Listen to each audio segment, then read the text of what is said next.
So hello everyone. हम लोग अब वहीं से स्टार्ट करेंगे जहाँ से हमने लास्ट वीडियो लेक्चर में हम लोगों ने लीव किया था। हम लोगों ने ये डिस्कस कर लिया था कि जब 1950 में जब हमारा कॉन्स्टिट्यूशन इन्फोर्स हुआ था उस टाइम पे कितने स्टेट्स किस पार्ट में कितने पार्ट्स में डिवाइडेड थे। ठीक है, उसके बाद बट बहुत सारे एजिटेशंस हो रहे थे बिकॉज लिंग्विस्टिक बेसिस पे स्टेट्स को बनने के लिए। ठीक है, तो उस टाइम पे धार कमीशन डेवलप हुआ था, धार कमीशन आया था, धार कमीशन एंड जेवीपी कमेटी बनी थी। ठीक है, जेवीपी कमेटी बनी थी। ठीक है, तो इन धार कमीशन जेवीपी कमेटी का क्या रोल था, लिंग्विस्टिक बेसिस पे स्टेट्स बनना चाहिए कि नहीं बनना चाहिए, इनका क्या ओपिनियन था, अभी हम लोग वो पढ़ने की पूरी कोशिश करेंगे। ठीक है, the integration of the princely states with the rest of India has purely and ad hoc arrangement. ठीक है, there has been a demand from different regions particularly South India for the reorganization of the states on the linguistic basis. तो princely state जो था वो पूरी तरीके से ये हुआ कि ऑलमोस्ट हम लोगों ने डिस्कस किया कि 552 प्रिंसली स्टेट्स था जिसमें कि 549 प्रिंसली स्टेट्स ऐसे थे जिन्होंने इंडिया के साथ सबमर्ज कर लिया था, और जो 3 प्रिंसली स्टेट्स ऐसे थे पर्टिकुलर टाइम पे उन लोगों ने अपने आप को इंडिपेंडेंट घोषित किया था। एंड वो 3 प्रिंसली स्टेट्स कौन थे, आप लोग मुझे कमेंट सेक्शन में प्लीज़ बताइएगा कि वो 3 प्रिंसली स्टेट्स कौन थे जो कि पर्टिकुलर टाइम पे उन लोगों ने अपने आप को इंडिपेंडेंट घोषित किया था, लेकिन बाद में उनको इंडियन यूनियन के साथ मर्ज कर दिया गया था। ठीक है, तो साउथ इंडिया में ये चीज़ें डिमांड आ रही थी कि एक रीऑर्गेनाइजेशन होना चाहिए स्टेट्स का on the basis of linguistic, मतलब लैंग्वेज के बेसिस पे, लिंग्विस्टिक बेसिस पे उस पॉइंट ऑफ टाइम पे कोई रीऑर्गेनाइजेशन करना, तो ये एक बहुत ही बैड लाइट में दिखाता है इंडिया को। बिकॉज अगर अभी से यहाँ पे इंडिया में डिवीजन होना स्टार्ट हो गया था, अभी इंडिया आज़ाद ही हुआ था एंड डिवीजन होना स्टार्ट हो जाए वहाँ लिंग्विस्टिक बेसिस पे, अगर पूरी तरीके से अगर एक कोई स्टेट डेवलप कर दिया जाए तो इंडिया को बहुत ही बैड लाइट में वो चीज़ दिखाता है। ठीक है, अकॉर्डिंगली इन जून 1948 के टाइम पे थोड़े से डेट्स के साथ आपको पर्टिकुलर होना पड़ेगा आपको, क्योंकि ये सब इंपॉर्टेंट डेट्स है कि आपको पता होना चाहिए किस डेट पे क्या हुआ था। ठीक है, जून 1948 में क्या हुआ था कि the government of India appointed a linguistic provinces commission under the chairmanship of S K. Dhar. तो इसीलिए इसी प्रॉब्लम का सोल्यूशन के लिए एक एस.के. धार की चेयरमैनशिप के अंदर में एक कमीशन बनाया गया था। इसी कमीशन का नाम था धार कमीशन। ठीक है, इन्हीं के नेम पे ये कमीशन बनाया गया था। ठीक है, तो इन्होंने इनके अकॉर्डिंग इन्होंने अपने this commission submitted its report in December 1948। जून 1948 में कमीशन को बनाया गया एंड दिसंबर 1948 में इस कमीशन ने अपनी रिपोर्ट को सबमिट किया कि क्या बनना चाहिए कि नहीं बनना चाहिए। ठीक है, तो and recommended the reorganisation of the states on the basis of administrative convenience rather than linguistic factor. तो इनका कहना था कि लिंग्विस्टिक फैक्टर एक रीज़न नहीं होना चाहिए कोई भी स्टेट्स के डेवलपमेंट का, एक एडमिनिस्ट्रेटिव कन्वीनियंस हो जाए, एडमिनिस्ट्रेटिवली वो स्टेट को डेवलप करना चाहिए, कोई एडमिनिस्ट्रेटिव एक कोई रीजन होना चाहिए, उस वजह से आपको स्टेट को ऐसे बनाना है, बट लिंग्विस्टिक फैक्टर नहीं होना चाहिए। इनका ये पूरी तरीके से अगेंस्ट है ये।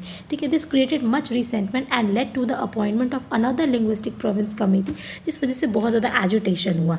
ठीक है, एजुटेशन हुआ, इसके बाद एक न्यू कमेटी बनी, इसको इस एजुटेशन की वजह से एक नई कमेटी बनने का प्रस्ताव फिर आया है, that was called JVP committee. ठीक है, ये जेवीपी कमेटी बनी थी दिसंबर 1948 के टाइम पे ही। ठीक है, JVP committee I don't think so कि आपको इसके जो पर्सन है उसको याद करने में प्रॉब्लम होगी, बिकॉज जे से जवाहरलाल नेहरू, वी से वल्लभ भाई पटेल एंड पी से पत्ताभी सीतारमैया। ठीक है, इसीलिए इसको जेवीपी कमेटी बोला जाता था। ठीक है, its submitted its report in April 1949 में इन्होंने अपनी रिपोर्ट रखी, और इन लोगों ने भी इंडिया के सर्कमस्टांसेस को एनालाइज किया कि किस तरीके से यहाँ पे रीऑर्गेनाइजेशन होना चाहिए या नहीं होना चाहिए लिंग्विस्टिक बेसिस पे। They rejected it. ठीक है, तो जेवीपी कमेटी ने भी रिजेक्ट किया पूरी तरीके से लैंग्वेज एज द बेसिस। ठीक है, लैंग्वेज को एज अ बेसिस बनाना इन्होंने भी पूरी तरीके से रिजेक्ट किया रीऑर्गेनाइज करने के लिए। ठीक है, however in October 1940 the government of India was forced to create the first linguistic state. लेकिन इतने ज़्यादा एजिटेशंस बढ़ने लगे थे कि 1953 के टाइम पे इतना ज़्यादा एजिटेशन हुआ कि गवर्नमेंट ऑफ इंडिया को फोर्सली ये चीज़ करना पड़ा कि आप वो एक इंडिया एज अ कंट्री में, इंडिया एक ऐसी कंट्री थी जो कि सेक्युलर कंट्री थी जहाँ पे एज अ कोई भी caste division, class division, language division नहीं होना चाहिए था, बट वहाँ पे एक लैंग्वेज के बेसिस पे एक स्टेट डेवलप किया गया and that was the first state on the linguistic basis, that was called Andhra Pradesh. ठीक है, अब इस आंध्र प्रदेश को कैसे किया गया डेवलप, तो सेपरेट किया गया Telugu speaking areas of Madras state. ठीक है, तो आंध्र प्रदेश और मद्रास जो था वो पूरी तरीके से एक था। ठीक है, आंध्र प्रदेश एंड मद्रास जो था वो पूरी तरीके से एक था। तो आंध्र प्रदेश से तेलुगु वाले लोगों को अलग किया गया, ठीक है, तेलुगु पीपल को सेपरेट किया गया एंड सेपरेट किया गया था, ठीक है। इस सेपरेट करने के बाद आंध्र प्रदेश एक स्टेट बना जो कि पूरी तरीके से लिंग्विस्टिक बेसिस पे था। And this followed a prolonged popular agitation and death of Potti Sitaramulu, a Congress person of standing 56 day hunger strike. तो इन्होंने पोट्टी सीतारामुलु में ने एक 56 डे का हंगर स्ट्राइक किया था, जिस वजह से गवर्नमेंट ऑफ इंडिया को फोर्सफुली ये काम करना पड़ा था, ठीक है। अब एक जब स्टेट बन गया है तो और भी स्टेट्स इसी तरीके से एजिटेशन करेंगे कि उनका भी एक स्टेट लिंग्विस्टिक बेसिस पे बनना चाहिए। तो एक नेक्स्ट कमीशन बना था उसके बाद, that was Fazl Ali commission, ठीक है। फजल अली कमीशन एक न्यू कमीशन बना था।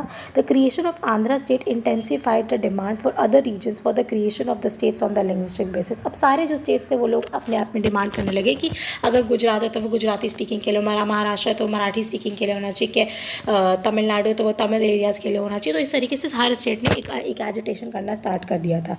This force the government of India to appoint a 3-member state organisation commission under the chairmanship of Fazal Ali. तो इसके चेयरमैन कौन थे? ये फजल अली ही थे इसके चेयरमैन, और ये 3 मेंबर की ये कमेटी बनी थी, ठीक है। और इस 3 मेंबर में कौन कौन लोग थे? एक तो फजल अली थे, दूसरे एक फजल अली थे, ठीक है, फजल अली थे, दूसरे थे KM पनिकर, ठीक है, पनिकर, एंड तीसरे थे HN कुंजरू, ठीक है। HN कुंजरू जो थे वो इसके तीसरे थे। It submitted its report in September 1955 and broadly accepted the language on the basis of reorganisation, ठीक है। इन्होंने अपनी रिपोर्ट जो सबमिट की इसमें ऐसा बोला कि ये एक्सेप्ट कर लिया इन्होंने, accepted language as a basis. तो अगर आपसे पूछा जाए कि किसने एक्सेप्ट किया था तो फजल अली ने एक्सेप्ट किया था कि लैंग्वेज एज अ बेसिस, ठीक है। बट इनमें भी एक क्लॉज ये था कि language as the only basis ये चीज़ को इन्होंने एक्सेप्ट नहीं किया था, ठीक है। But it rejected the theory one language one state. तो वन लैंग्वेज वन स्टेट, इस थ्योरी को इन्होंने रिजेक्ट किया था पूरी तरीके से। इस चीज़ को ये लोगों ने मना किया था कि ये चीज़ें नहीं होनी चाहिए, ठीक है, ये चीज़ नहीं इन लोगों ने एक्सेप्ट किया था। हाँ, लैंग्वेज एक बेसिस हो सकता है, एक क्राइटेरिया हो सकता है स्टेट को डेवलप करने का, तो ये इन लोगों ने एक स्टेट ऐसा बनाया था, ठीक है। Its view as that unity of India should be regarded as the primary consideration in rewarding of the country's political units. तो हमारी कंट्री यूनिटी हमारी कंट्री की सबसे बड़ी चीज़ है और इसी को सबसे प्राइम इम्पोर्टेंस देना था, और यही सबसे मेन कंसिड्रेशन था कि हमारे कंट्री की यूनिटी कभी भी जानी नहीं चाहिए। एंड उसके बाद अगर आप लैंग्वेज आप आधार बना लें किसी भी स्टेट को आप डेवलप करने का, तो वो आप कर सकते हैं, ठीक है। It identified 4 major factors that can be taken into account in any scheme of reorganization of the states. तो क्या था? पहला था preservation and strengthening of the unity and security of the country। तो पहला तो unity था ही, ठीक है। दूसरा क्या था? linguistic and cultural homogeneity, जिस बेसिस पे इतना agitation हो रहा था वो तो एक consideration में लेने की बहुत ज़रूरत थी, ठीक है। तीसरा क्या था? Financial, economic and administrative consideration. तो सारी चीज़ों को ध्यान में रखना पड़ेगा कि स्टेट का क्या फाइनेंस है, क्या इकोनॉमी उसकी चल इकोनॉमिकली वो कितना वीक है, कितना वो स्ट्रॉन्ग है, ये सारी चीज़ों को उसको देखना पड़ता, प्लस में एडमिनिस्ट्रेशन वाली चीज़ें भी देखनी पड़ती, ठीक है। एंड चौथा क्या था कि planning and promotion of the welfare of the people in each state as well as the nation as a whole, ठीक है। तो ये भी चीज़ें जो थी वेलफेयर लोगों की देखना, ये 4 चीज़ें जो थी बहुत इंपॉर्टेंट थी, जिस वजह से इन्होंने फजल अली कमीशन ने रेकमेंड किया कि एक ऐसा स्टेट बन सकता है जो कि लैंग्वेज एज अ क्राइटेरिया हो सकता है, not as the only criteria, या वन नेशन वन लैंग्वेज या वन लैंग्वेज वन स्टेट, इस तरीके का कोई भी स्टेट डेवलपमेंट के लिए उन्होंने कोई हामी नहीं भरी थी। बस ये बोला था कि लैंग्वेज एक क्राइटेरिया हो सकता है डेवलपमेंट करने का, ठीक है। The commission suggested the abolition of the 4 classification. इन्होंने एक और चीज़ बताई, जो पहले स्टेट जो थे वो पार्ट ए था, पार्ट बी था, सी था और डी था, ये 4 पार्ट में डिवाइडेड था स्टेट्स, ठीक है। तो इस 4 पार्ट में अगर जो स्टेट्स हुआ है तो इन लोगों ने इस चीज़ को भी रिजेक्ट किया था, ठीक है। And under the original constitution creation 16 states उन लोगों ने क्रिएट किया था and 3 centrally administered territories. 3 centrally administered territories का क्या मतलब है? ऑब्वियसली बात है यूनियन टेरेटरीज, क्योंकि हम लोगों को पता है कि यूनियन टेरेटरीज जो होती है वो सेंटर ही उसका एडमिनिस्ट्रेशन को देखता है, ठीक है। The government of India accepted these recommendations with the certain minor modification. By the states reorganisation act of 1956।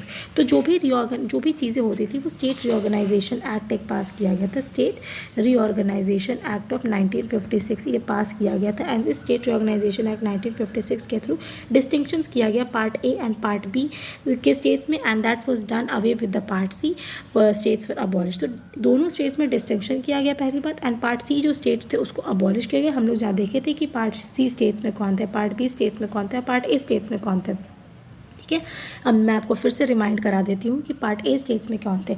Part A states में वो टेरिटरीज हुआ करती थी जो कि पूरी तरीके से गवर्नर प्रोविंस थी पहले ब्रिटिशर्स के टाइम पे। ठीक है, गवर्नर्स प्रोविंस थी। पार्ट बी स्टेट्स में कौन थे, इसमें टोटल 9 स्टेट्स हुआ करते थे, एंड पार्ट बी में भी 9 स्टेट्स हुआ करते थे जो कि चीफ कमिश्नर्स प्रोविंस से आते थे। ठीक है, and some of the erstwhile princely states भी थे उसमें, कुछ प्रिंसली स्टेट्स भी हुआ करते थे। एंड पार्ट सी में कौन थे, सेंट्रली एडमिनिस्टर्स, ताकि आप कह सकते हैं क्योंकि आप यूनियन टेरिटरीज हुआ करती थी। एंड पार्ट डी में बस एक को ही रखा गया था, इसमें टोटल 10 थे, एंड पार्ट डी में एक को रखा गया था, that was Andaman and Nicobar island. ठीक है, सो अगर आपको इसके बारे में और डिटेल जानना, you can visit my previous videos, उसमें मैंने आपको इससे जस्ट पहले की एक वीडियो में मैंने उसके बारे में बताया है, सो आप उसको अच्छे से सुन सकते हैं। बट मैंने आपको यहाँ पे बेसिक बता दिया कि क्या था पार्ट्स का डिवीजन। तो इन्होंने इस चीज़ को भी पूरी तरीके से रिजेक्ट किया था, and state reorganisation act pass किया गया था, and 7th constitutional amendment act 1956, ये दोनों चीज़ें पास कराई गई थी। ठीक है, इससे क्या हुआ, part A and part B में डिस्टिंक्शंस बनाए गए थे। ठीक है, एंड पार्ट सी को पूरी तरीके से अबॉलिश कर दिया गया था। Some of them were merged with the adjacent states and some other were designated as union territories. कुछ को पार्ट सी के कुछ स्टेट्स को उसको मर्ज कर दिया गया था किसी स्टेट्स के साथ, कुछ को यूनियन टेरिटरीज डेवलप कर दिया गया था। ठीक है, as a result 14 state and 6 union territories were created on 1 November 1946। ठीक है, तो ये आपको जानना बहुत ज़रूरी है कि स्टेट रीऑर्गेनाइजेशन एक्ट जब पास हुआ था 1956 में, तो उस टाइम पे कितने स्टेट्स थे, तो 14 स्टेट्स थे एंड 6 यूटीज़ थे। ठीक है, तो 14 स्टेट्स एंड 6 यूटीज़ थे जो कि उस टाइम पे पास किए गए थे। ठीक है, 1 नवंबर 1946 को। ठीक है, the states reorganisation established a new state of Kerala by merging. अब किस तरीके से स्टेट्स का रीऑर्गेनाइजेशन किया गया था, अब ये इस एक्ट को कैसे यूज़ किया गया था, तो इसको एक केरला स्टेट बनाया गया था। ठीक है, अब जैसे कि हम लिखते हैं एग्जाम्पल एक केरला स्टेट का, तो उसमें क्या किया गया था, ट्रावनकोर को, ठीक है, ट्रावनकोर को, आपको इसको याद करने की ज़रूरत नहीं है, बट अब थोड़ा सा आपको इसके बारे में जानना चाहिए, और कोचिन स्टेट को मर्ज किया गया था, Cochin state with Malabar district.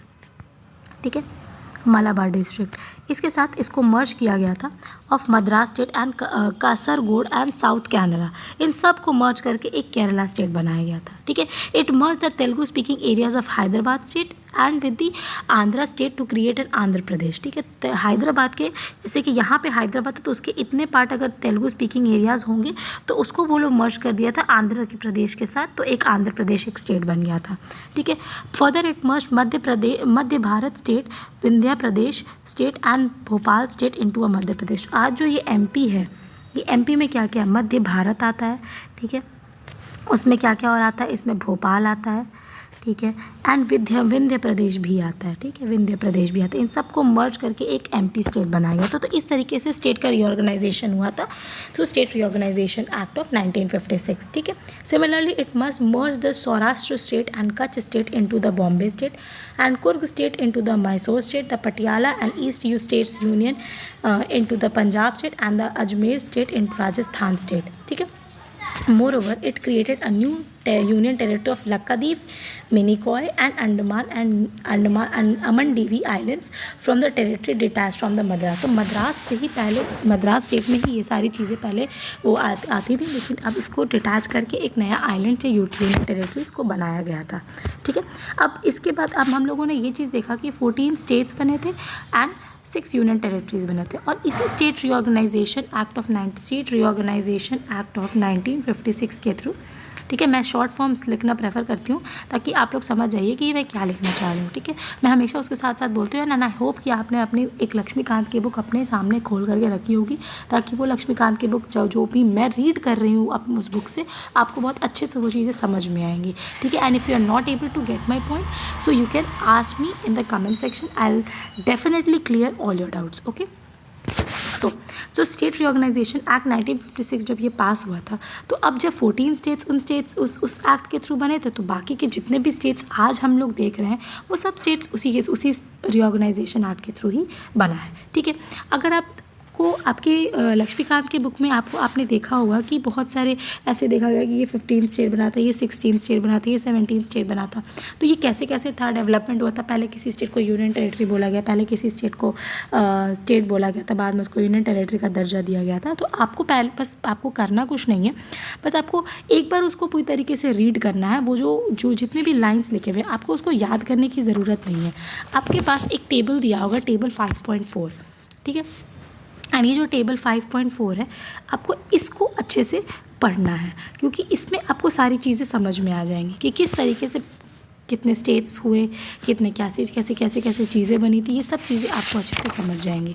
ठीक है। सो अगर आपको ये चीज़ अगर आप चाहोगे तो मैं आपको इसके बारे में डिटेल्स में आपको डिस्क्रिप्शन भी दे दूँगी, बट इतना इसके बारे में कुछ ऐसा बस आपको एक जनरल पता होना चाहिए कि हाँ, पहले कौन सा स्टेट था, फिर बाद में यूनियन टेरिटरी का उसके दर्जा मिला, फिर बाद में कौन सा स्टेट था जिसको यूनियन टेरिटरी का दर्जा मिला। अगर आपको स्पेशली मोस्ट इंपॉर्टेंटली आपको पहले ये पता होना चाहिए, मैं आपको बेसिक आपको कुछ रेफरेंस दे देती हूँ, जैसे कि महाराष्ट्र एंड गुजरात। ठीक है, महाराष्ट्र एंड गुजरात, पहले ये मर्ज था, अब इसको अलग अलग किया गया। ठीक है, तो जो भी गुजराती जो स्पीकिंग पीपल थे तो उसको अलग किया गया, तो गुजरात को क्या किया गया, 15th स्टेट बना दिया गया। ठीक है, तो मैं आपको बस एक इतना बता देती, जैसे कि 15th स्टेट किसको बनाया गया था, गुजरात को बनाया गया था। ठीक है, 15 स्टेट का गुजरात को बना दिया गया, तो फिर 16 स्टेट किसको बनाया गया, 16 स्टेट जो था वो नागालैंड को बनाया गया। ठीक है, अगर आपको ईयर याद करना है तो आपको ईयर बहुत अच्छे से आपको पता होना चाहिए, जैसे कि 1960 में ये चीज़ हुई थी। ठीक है, एंड 1963 में ये हुआ था। ठीक है, अगर आप चाहो तो आप लिख भी सकते हो, एक शॉर्ट नोट्स की तरह अगर आप लिखना चाहो तो आप लिख सकते हो। ठीक है, तो 17 स्टेट किसको बनाया गया, 17 स्टेट जो था वो हरियाणा को बनाया गया।